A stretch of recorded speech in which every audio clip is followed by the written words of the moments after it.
Chapter 387. When Albert saw that his legs had already turned into ash that was floating in the air, he was so frightened that he started crying out loud. He really could not comprehend what was going on. Only then did he finally understand that Alex was really a dragon sent from the heavens, and he was not even a bug in front of Alex. After that, Alex said in an indifferent manner, "Ever since you set your eyes on my wife, you have only one path before you. Death." As soon as he heard this, Albert was so afraid that he could not stop trembling uncontrollably. Death?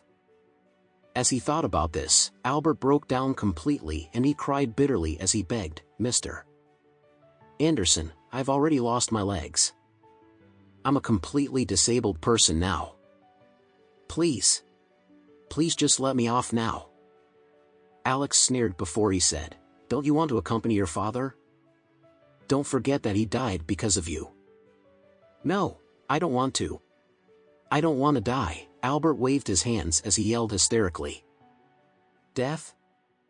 He was still so young. How could he possibly have the courage to face death?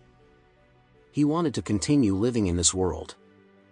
Alex looked at him with a playful expression on his face before he sneered and said, "Don't you find it better for you to continue living in this world than to die?" Albert nodded in horror. Of course, it would be better for him to live than to die. Who would not want to survive? Alex replied coldly at this time, "This proves that you're not suffering enough now." After that, Alex raised his hand before he said, "Thunder, come." Another shot of lightning struck Albert's crotch immediately.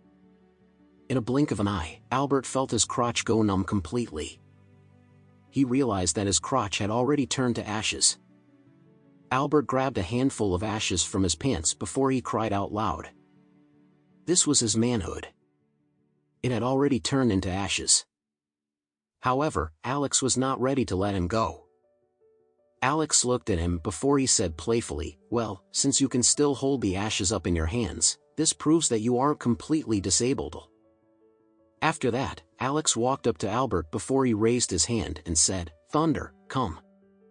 Immediately after that, there were two flashes of lightning.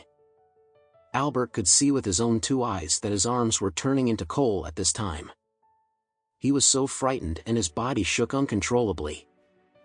After that, his arms that had already turned into coal snapped off his shoulders with a click before they fell to the ground and formed a pool of ashes. At this time, Albert had completely lost all of his limbs.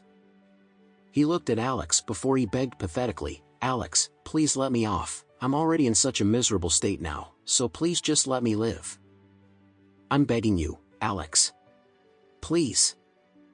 Albert continued crying as tears ran down his cheeks.